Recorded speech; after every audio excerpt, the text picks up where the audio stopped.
叶晨一个人行走在这个一尘不染的古城街头，看得越多也越是心惊。以这座城市的体量，至少能容纳几万人在这里生存。无法想象，单单是这一个地方，就曾经生活过几万名修士。毕竟时至今日，想找到几百名修士，恐怕都没那么容易。叶晨在这座城市中游走一圈，震惊的同时也倍感遗憾，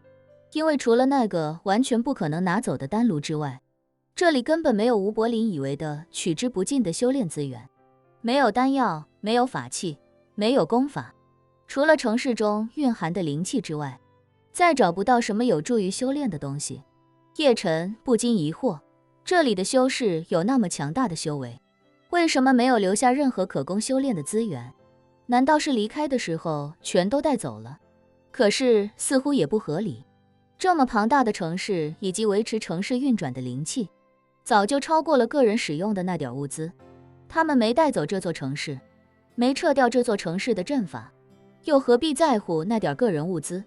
叶晨百思不得其解时，脑海中却忽然闪过一个词，一个冷战之后曾经被追捧过很长时间的词——乌托邦。当时的人们觉得，乌托邦就是人类能够想到的最好的社会形态，美好、平等，没有压迫，没有犯罪，就像是一个完美的世外桃源。现实中，这种社会几乎不可能存在，更多是一些邪教喜欢利用这个概念来给信众洗脑。可是叶晨意识到，自己所处的这个地方，对当年那些修士来说，应该就是一个典型的乌托邦社会。在这个社会里，无比充沛的灵气是完全共享的，人们生活在这里，就等于拥有了最好的丹药配额。如此一来，自然也就不需要任何其他补充灵气的丹药。至于那些起到其他功效的丹药，想来也是这里的修士集中炼制，集中分配，各家各户分到手，可能都不会往家拿，分配的时候就直接服用了，所以自然也不会有什么丹药留下来。而这里的修士应该都是为了飞升这个目标共同努力，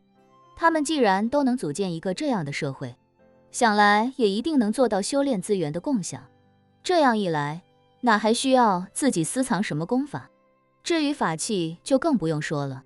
数以万计的高级修士，放在当今社会恐怕都是无敌的存在，在古代根本不可能有敌人，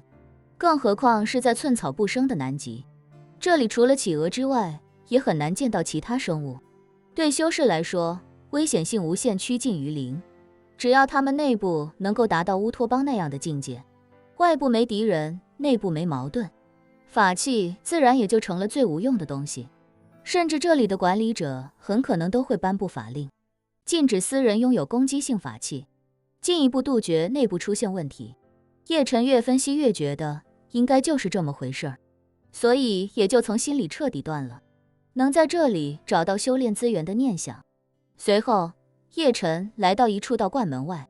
道观的牌楼建得十分宏伟，全是汉白玉雕刻而成。牌楼中央有鎏金的3个大字，写着三清观。三清观顾名思义是供奉道教三清的道观，而道教三清乃是整个道教的最高尊神，也是道教开宗立派的祖师爷。这些修士远赴南极，还不忘修建三清观，想来继承的也是道家衣钵。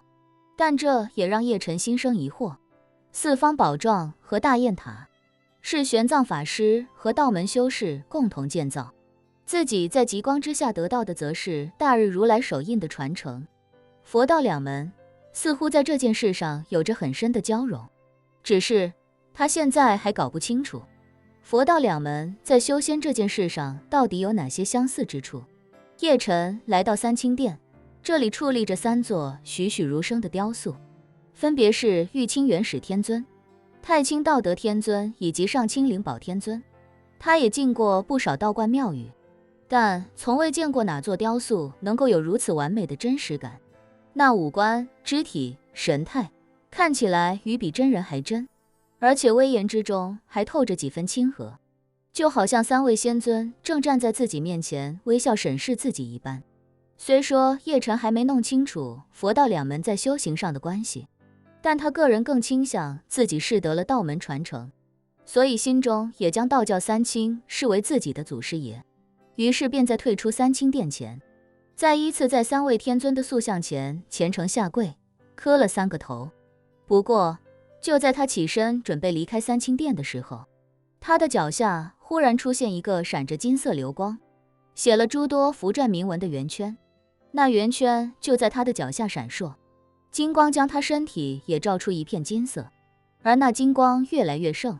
自己身体映衬的金色光芒也愈发强烈耀眼。眨眼间，叶晨已经连自己的身体都看不清，低头时入眼的全是一片耀眼金光。下一刻，叶晨忽然感觉身体仿佛瞬间被抽空一般，整个人似乎都与这耀眼的光芒融为一体。紧接着，诡异无比的事情出现了，他忽然发现周围金光开始散去，而自己所处的位置也不再是先前的三清殿，而是在一个从未来过的神秘空间。这处空间四四方方，边长约莫10丈，总面积约莫100平。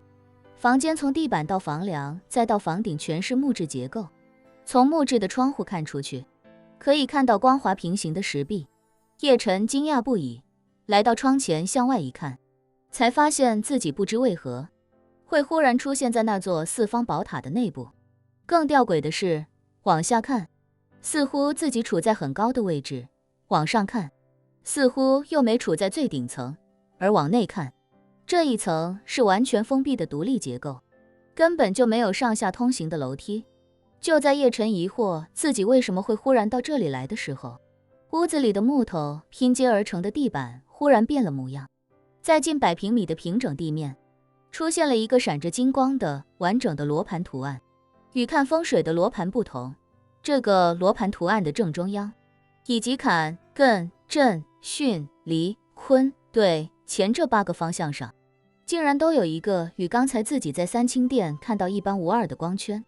就在叶晨疑惑这9个光圈的用意时，他的脑海之中忽然无端多出9条心法口诀。